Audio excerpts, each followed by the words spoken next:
नमस्कार, Sridevi classes YouTube channel पर एक बार फिर आपका स्वागत है। आज हम डेटा माइनिंग और वेयरहाउस सब्जेक्ट के एक और टॉपिक को हम डिस्कस करने जा रहे हैं, जिसका नाम है advantages and disadvantages of data mining. हम जानते हैं कि अगर किसी चीज की बहुत ज्यादा खूबियां होती है तो उसकी कमियां भी होती है। तो आइए जानते हैं डाटा माइनिंग की एडवांटेजेस और डिसएडवांटेजेस के बारे में। डेटा माइनिंग जो है वो नॉलेज डिस्कवरी प्रोसेस यानी कि KDD प्रोसेस का बहुत इम्पॉर्टेंट पार्ट है, जिसकी हेल्प से हम डेटा के बहुत बड़े सेट को एनालाइज कर सकते हैं और इसके साथ ही हिडन डेटा और यूजफुल नॉलेज को भी रिसीव कर सकते हैं। डेटा माइनिंग को बिजनेस एनवायरनमेंट के अलावा अदर फील्ड्स में भी लागू किया जाता है, जैसे कि weather forecast, medicine,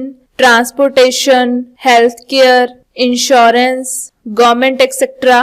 data mining को स्पेसिफिक इंडस्ट्री में उपयोग करने पर इसके बहुत सारे एडवांटेजेस हैं। जैसे मैंने आपको पहले भी बताया कि अगर किसी चीज की एडवांटेजेस होती हैं तो उसकी डिसएडवांटेजेस भी होती हैं। इसी तरह डेटा माइनिंग की एडवांटेजेस के साथ साथ इसकी डिसएडवांटेजेस भी हैं, जैसे कि privacy, security and misuse of information. सबसे पहले हम बात करते हैं डेटा माइनिंग की एडवांटेजेस के बारे में कि इसके हमें क्या क्या बेनिफिट्स हो सकते हैं, जिसमें फर्स्ट है marketing and retail. Data mining जो है वो मार्केटिंग कंपनीज को हिस्टोरिकल डेटा के आधार पर ये अनुमान लगाने में मदद करती है कि न्यू मार्केटिंग अभियान जैसे कि डायरेक्ट मेल, ऑनलाइन मार्केटिंग अभियान आदि का जवाब कौन देगा। थ्रू द रिजल्ट्स ये टारगेटेड कस्टमर्स को प्रॉफिटेबल प्रोडक्ट्स बेचने के लिए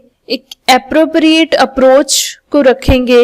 डेटा माइनिंग को रिटेल कंपनीज में मार्केटिंग की तरह ही बहुत सारे बेनिफिट्स होते हैं। थ्रू मार्केट बास्केट एनालिसिस एक स्टोर में एक एप्रोप्रिएट प्रोडक्शन अरेंजमेंट हो सकता है, जिससे कि कस्टमर्स जो हैं वो लगातार प्रोडक्ट्स को खरीद सकते हैं। इसके अलावा ये रिटेल कंपनीज को कुछ डिस्काउंट प्रोवाइड करने में भी हेल्प करता है, जिससे कि ज्यादा से ज्यादा कस्टमर्स जो हैं वो अट्रैक्ट हो सके। Then second advantage of data mining is finance and banking. Data mining financial institutions को लोन के बारे में जानकारी देता है और इसके साथ ही ये क्रेडिट रिपोर्टिंग के बारे में भी जानकारी देता है। हिस्टोरिकल कस्टमर्स डेटा की हेल्प से हम एक मॉडल को क्रिएट करते हैं, जिससे कि बैंक और फाइनेंशियल इंस्टीट्यूशंस में गुड और बैड लोन को डिटरमाइन किया जा सकता है। इसके अलावा डेटा माइनिंग से बैंक को क्रेडिट कार्ड के ओनर को बचाने के लिए धोखाधड़ी वाले क्रेडिट कार्ड कि लेन देन का पता लगाने में हेल्प मिलती है। Then second is manufacturing. Operational engineering data में डेटा माइनिंग को इम्प्लीमेंट करके मैन्युफैक्चरर्स जो हैं वो फॉल्टी इक्विपमेंट का पता लगा सकते हैं और इसके साथ ही वो ऑप्टिमल कंट्रोल पैरामीटर्स को डिटरमाइन कर सकते हैं। मैन्युफैक्चरिंग को हम एक एग्जांपल के साथ समझते हैं। मान लीजिए कि सेमीकंडक्टर मैन्युफैक्चरर्स के पास एक चैलेंज है कि डिफरेंट वाइफर प्रोडक्शन प्लांट्स में मैन्युफैक्चरिंग एनवायरनमेंट की कंडीशन सेम है और इसके साथ ही वाइफर की क्वालिटी भी बहुत सेम है और कुछ अननोन रीजंस के कारण डिफेक्ट्स भी हैं। डेटा माइनिंग कंट्रोल पैरामीटर्स की रेंज को डिटरमाइन करने के लिए अप्लाई किया गया है, जो कि गोल्डन वाइफर के प्रोडक्शन की ओर ले जाते हैं। फिर उन ऑप्टिमल कंट्रोल पैरामीटर्स का उपयोग डिजायर्ड क्वालिटी के साथ वाइफर्स के निर्माण के लिए किया जाता है। And last is governments. Data mining financial transaction के रिकॉर्ड को सर्च करती है और उनको एनालाइज करके गवर्नमेंट एजेंसी के पैटर्न को क्रिएट करने में हेल्प करती है, जो कि मनी लॉन्ड्रिंग और क्रिमिनल एक्टिविटीज का पता लगा सकती है।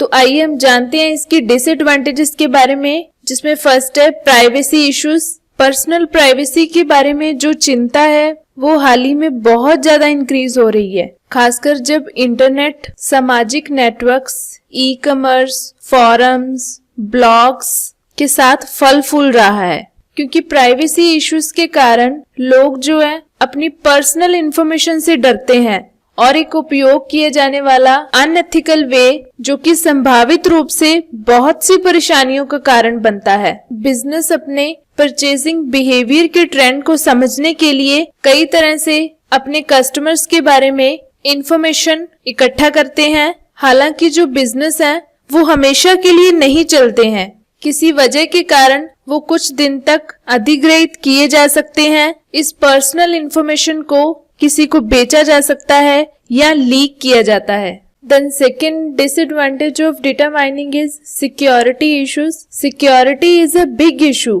Social security number, birthday, payroll आदि के साथ उनके एम्प्लॉयज और कस्टमर्स के बारे में बिजनेस की इंफॉर्मेशन होती है, लेकिन ये सवाल अभी भी उठता है कि ये इंफॉर्मेशन कितने सही तरीके से ली गई है। ऐसे बहुत सारे केसेस जो हैं वो सामने आए हैं जिनमें हैकर्स ने बड़े कॉरपोरेशन जैसे कि Ford motor credit company, Sony आदि से कस्टमर्स का बहुत बड़ी अमाउंट में डेटा चुराया है। पर्सनल और फाइनेंशियल इंफॉर्मेशन उपलब्ध होने के साथ ही क्रेडिट कार्ड की चोरी और आइडेंटिटी की चोरी एक बहुत बड़ी समस्या बन चुकी है।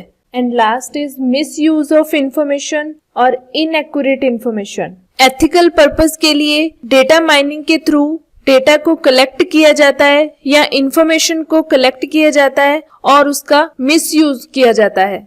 ये इंफॉर्मेशन अनएथिकल पीपल और बिजनेस के द्वारा वल्नरेबल पीपल से लाभ लेने या ग्रुप ऑफ पीपल के साथ भेदभाव करने के लिए इस्तेमाल की जा सकती है। डेटा माइनिंग जो है बिजनेस, सोसाइटी, गवर्नमेंट्स के साथ साथ एक व्यक्ति के लिए बहुत सारे बेनिफिट्स लाता है। हालांकि privacy, security and misuse of information बहुत बड़ी प्रॉब्लम्स हैं यदि इन्हें प्रॉपरली रिजॉल्व नहीं किया जाता तो। मैं उम्मीद करती हूँ कि आज की वीडियो आपके लिए काफी हेल्पफुल रहेगी। तो मिलते हैं अगली बार एक और नई वीडियो के साथ। Have a nice time. Thank you very much.